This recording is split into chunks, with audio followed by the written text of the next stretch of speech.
तर good morning सर्वांना, शुभ सकाळ. कशा आहात सर? आय होप तुम्ही सर्वजण मजेत असाल. तर मी आता आहे ना, आज माझ्या घरी माझी मैत्रीण येणार आहे. तर ती कोकणातली आहे, त्याच्यामुळे ना ती मला बोलली की मला ना मासवडी खायची. तर म्हणून आज तिच्यासाठी स्पेशल अशी मी मासवडी बनवणार आहे. तर चला तर पाहूया रेसिपी.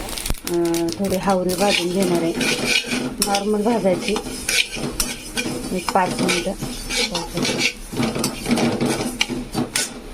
इथं ना शेंगदाणे भाजून घेतलेले आहे आणि इथं लसूण आहे. तर लसूण लगेच नाही भाजायचं आपल्याला.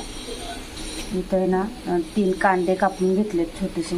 खोबऱ्याची वाटी आहे, ते खोबरं किसून घ्यायचे. इथं ना आता मी बघा कांदा छान लालसर करून घेतला. तर कांदा काढून घ्यायचा. इथं ना आता हा जो मासवडीचा आतमधलं सारण बनवायचं त्याचा मसाला आहे.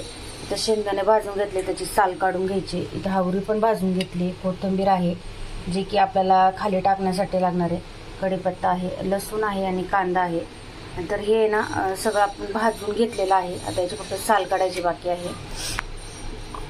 त्याच्यानंतरला नाही तर खोबरं सुद्धा आहे. तर हे खोबरं जे आहे मी किसून घेतलेलं आहे. याला सुद्धा थोडंसं हे करायचं आहे, पण लगेच नाही करायचं आपल्याला. तर हे सुद्धा किसून घेतलं, 1 वाटी खोबरं घेतलेलं आहे.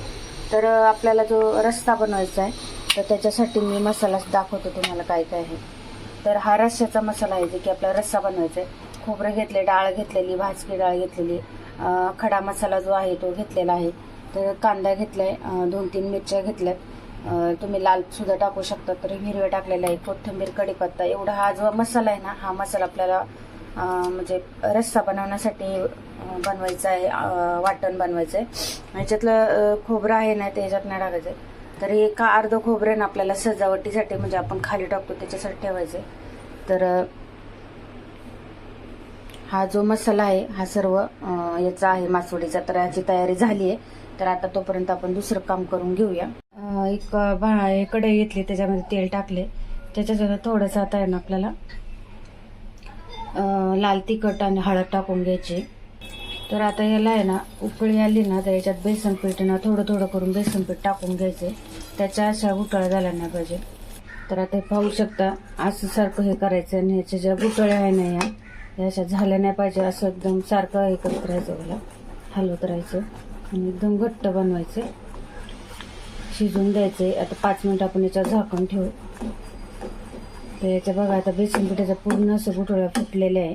हे बघा असं असं करून घ्यायचं. ते बघा असं पीठ असं बनवायचं घट्ट. भांड्यामध्ये काय करणार आहे, भाजी रस्सा बनवणार आहे. पाहू शकता हावरी आणि शेंगदाणे वाटून घेतले, जाडसर वाटायचे बघा असं. आणि त्याच्यानंतर इथं लसूण आणि कांदा सुद्धा वाटून घेतले. तर आता आपल्याला आहे ना हे जे आहे ते आपल्याला तुम्हाला सांगितले मी. आता हे वाटून घ्यायचंय. इथं बघा ह्याच भांड्यामध्ये वाटून घेणार आहे. तर आता इथं पाहू शकता मसाला वाटून झालाय. इथं पाहू शकता, इथं मी मसाला वाटून झालाय माझा. आणि आता इथं आहे ना ह्याच कढईमध्ये ना थोडंसं ना खोबरं मी त्याच्यात भाजून घेणार आहे. भाजून म्हणजे अगदी भाजायचं नाही जास्त, एवढंच घ्यायचंय. त्याला थोडंसं फक्त गरम करायचं, जेणेकरून खोबऱ्याचा वास जो असतो ना तो वास राहतो. छान असं थोडंसं 5 मिनिटं त्याला हे करायचं. आणि एवढं खोबरं आहे ना ते ठेवायचं आपल्याला, जे की मासवडी बनवताना खाली टाकायला.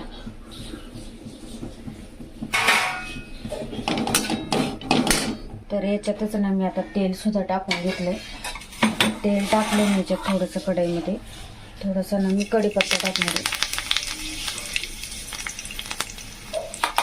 आणि हे जे आहे ना हे आता आपल्याला आहे ना टाकून घ्यायचं आणि थोडं थोडं गरम करून घ्यायचं याच्यामध्ये. तर ते पाहू शकता तुम्ही, हे असं आहे ना करायचे. तर आता याच्यात ना कांदा पण टाकून घेतलाय. आता याच्यात ना तुमच्या आवडीनुसार आहे ना हळद, मिरची पावडर काय टाकायचं असेल तुम्हाला ते टाकून घ्यायचे. तुमच्या आवडीचे मसाले टाकून शकता तुम्ही. तर आवडीचे म्हणजे कसले पण मसाले नाही टाकायचे. लाल तिखट टाकायचं थोडंसं गरम मसाला टाकला तरी चालेल, जास्त काही मसाले नाही टाकायचे. तर आता याच्यात मसाले टाकून झाले. याच्यातनं चवीपुरतं मीठ टाकायचे. मीठ टाकून घ्यायचं.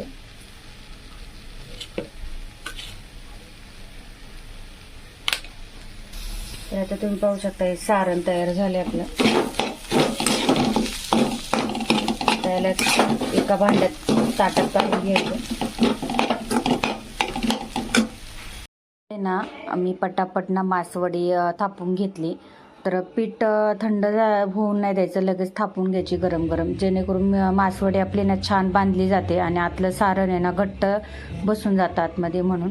तर तुम्हाला कशी वाटली रेसिपी नक्की कमेंट्स करून सांगा आणि आवडल्यास लाईक शेअर सबस्क्राईब नक्की करा. कोणी चॅनलला सबस्क्राईब केलं नसेल तर लवकर करून घ्या आणि व्हिडिओ आवडल्यास नक्कीच कमेंट करून सांगा माझी मासवडी कशी झाली आणि कशी वाटली नक्की सांगा.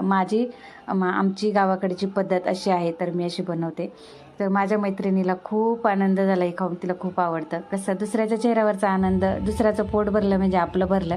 आम्ही तर काही खातच असतो, पण तिला हे असलं कोकणातली लोक असलं काही खात नाही, तिला येत नाही. म्हणून मग तिने मला सांगितलं होतं की माझ्यासाठी, मी तिला बोललेली काय बनवू, तर चिकन वगैरे बनवतं. ती बोलली आम्ही तर ते खातच असतो. तर मी गेले तर आम्हाला काय आवडतं, तर आम्हाला आवडतं ते मटण वडे वगैरे, ते चिकन वडे बोलतात ते वडे आमच्यासाठी ती बनवत असती. तर कारण का ते आम्हाला आवडतं, ते आम्हाला बनवता येत नाही म्हणून ती बनवत असते. तर तिला जे आवडतं ती मी बनवत असते. तर असंच काही नातं आहे आमच्या दोघींचं, काही रक्ताचं नातं नाही पण दूरचं नातं आहे, पण खूप आम्ही एकमेकींना करतो. तर पाहू शकता तुम्ही माझी मासवडी कशी झालेली आहे.